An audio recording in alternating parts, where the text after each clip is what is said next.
Welcome to Mini Lecture 1 on Iris Marion Young's understanding of social group formation, identity and diversity. The issues with which this course is concerned, that is diversity, equity, oppression, privilege and intersectionality, affect people because of the groups that they belong to or are seen to be belonging to. The purpose of this lecture, therefore, is to introduce you to the concept of social groups as we will be using it in this course. Often, people refer to disabled people, the aged, First Australians, whites, and so on, as though there were groups to which all people with certain attributes belonged, without having a choice. The reality is far more complex and fluid than that, and appreciating these dynamics is key to this course. To enable such a better understanding, we draw on the work of Iris Marion Young, 1990, who provides the foundation of much writing on our topic of interest. Following Young, this mini-lecture explores the concept of social groups along 5 dimensions. These are social group formation, the relationship of social groups with people's individuality and identity, power, labels and oppression, groups as real and imagined, and lastly, the relevance of social groups for the course equity and diversity. The importance of social groups in contemporary societies cannot be overstated. This is so, firstly, because modern societies are incredibly and increasingly diverse, and secondly, because many contemporary injustices and forms of oppression can only be explained with reference to social groups. Then, what are social groups, and how are they related to people's individuality and sense of identity?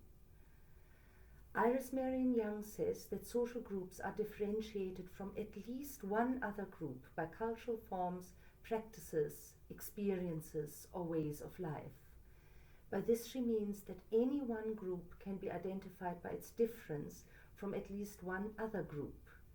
This is how it is possible for people to say, for example, I'm a Christian, which means different from non-Christians, or I am a Muslim, which means different from non-Muslims, or I'm an atheist, which means different from believers in any kind of a higher power.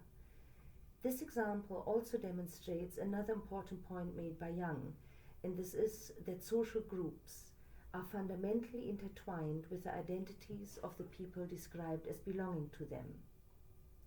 Such belonging has very real consequences for how people understand one another and themselves, and how they relate to people they regard as the same or as different from themselves. Members of a group, says Young, have a specific affinity with one another because of their similar experiences or ways of life, which prompt them to associate with one another more or differently than with those not identified with the group. This is why Young says that groups are an expression of social relations and are formed through social processes. Group identities arise from people's encounters and interactions with others whose experiences and ways of life can be similar or different, and with whom they may choose to identify and associate with, or from whom they may feel separate.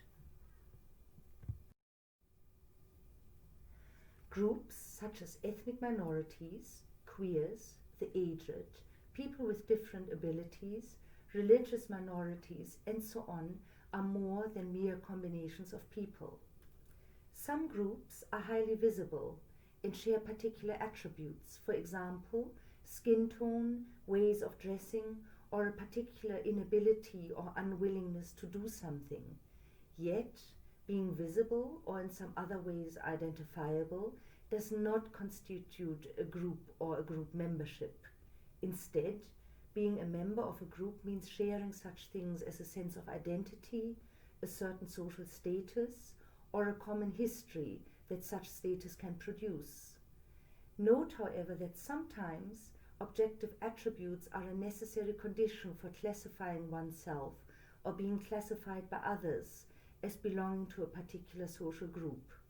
What this means is demonstrated by the existence of such phenomena as the disability rights movement or the Black Lives Matter campaign. So, social groups and individual identities are intertwined in terms of the cultural forms, social situations, and the shared histories that group members know as theirs. Group identities are interlinked with people's sense of who or what they are. They are connected to people's ways of expressing their thoughts, feelings, and making sense of the world. It is important to note at this point that all these meanings may have been forced upon people or forged by them. In most cases, it would have been both. Add to this that in contemporary societies, all individuals have more than one group.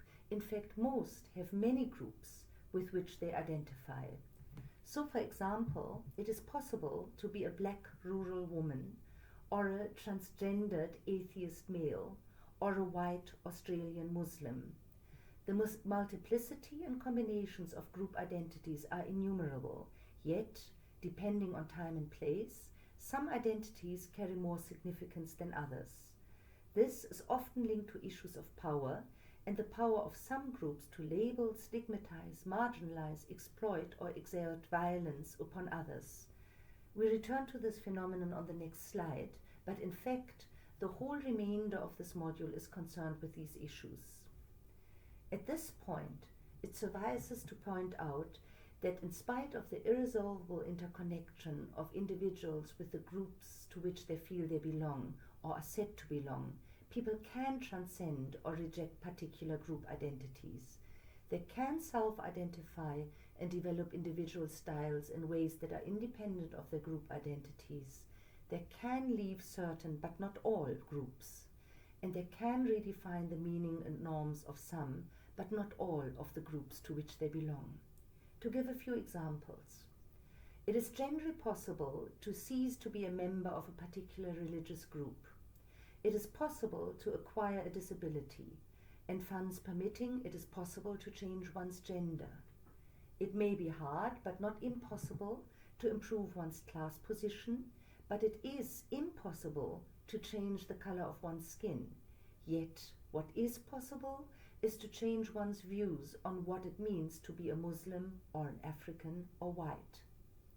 Whatever the combinations, continuities, and changes people experience around their group affiliations and identities in the course of their lives, Jung stresses that one first finds a group identity as given and then takes it up in a particular way. Let us now summarize and extend some of the key points made so far. According to Jung, social groups exist only in relation to other groups. This means that a group may be identified by outsiders without those so identified having any specific consciousness of themselves as a group. An example of this might be a group of Sudanese refugees in Australia. When in the Sudan, this category of people might not have regarded themselves as a group. Differences in terms of language, religion, and class might have been very important. Yet, their shared experiences as refugees in Australia might turn them into a group, with the shared identity of being Sudanese becoming more important and superseding their preceding differences. Some groups come to exist only over time and because another group has the power and the will to label a particular category of persons as different and less worthy, and to discriminate against, exploit, violate, and exclude them. Those subjected to this treatment might come to understand themselves as a group only slowly and based on their increasing and increasingly shared experience of injustice and oppression. Often, however, a person's group identities may be, for the most part, only a background or horizon to their lives, becoming salient only in specific interactive contexts. According to Jung, some people think that groups are fictions and that problems of prejudice, stereotyping, discrimination, exclusion, and so on happen only because people are classified in groups. People who think this way might claim that it is because others identify certain individuals as a group that they are excluded and despised. Based on this understanding, it is then suggested that to promote equity or social justice and to eliminate unearned privilege and oppression thus requires the elimination of groups. This then leads to the conclusion that people should be treated as individuals, not as members of groups, and to be allowed to lead their lives freely and without stereotypes or group norms. Young disagrees with this position.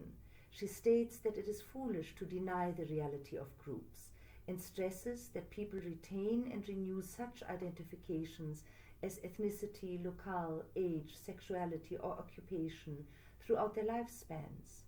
Importantly, she notes that even when they belong to oppressed groups, people's identifications are often important to them, and they often feel a special affinity for others in their group. According to Young, and this is the position we take in this course, equity and social justice require not the melting away of differences, but institutions that promote respect for group differences without oppression. This is because group differentiation and diversity are not oppressive in themselves.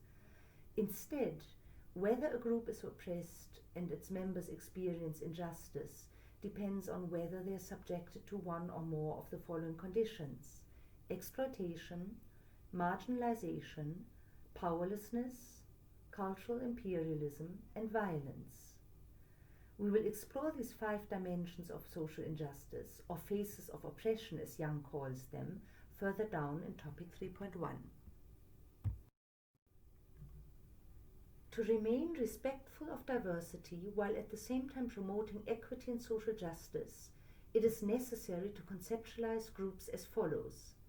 Firstly, groups come into being, evolve, and may fade away, and this depends on a number of processes within groups and societies at large. Secondly, groups are not homogeneous. There are such things as visible attributes, but there is no essential way of being that is common to all members of a group. Thirdly, people belong to a multitude of groups at the same time, and people's group memberships and affinities are likely to be different for each and every one of us. In other words, in contemporary societies, groups are multiple, cross-cutting, fluid, and shifting. Thus, the identities of individual persons are heterogeneous and not necessarily coherent. It is precisely for this reason that policies and practices which presume such coherence are built on essentialist notions of identity and thereby enforce such coherence are inherently unjust. So, the purpose of this lecture was to introduce you to the concept of social groups by reviewing some of Iris Marion Young's work as detailed in her book Justice and the Politics of Difference. It should be clearer now that groups are formed through social relationships and processes, that social group and individual identities are intertwined, and that for most people, their sense of individuality will transcend their group memberships.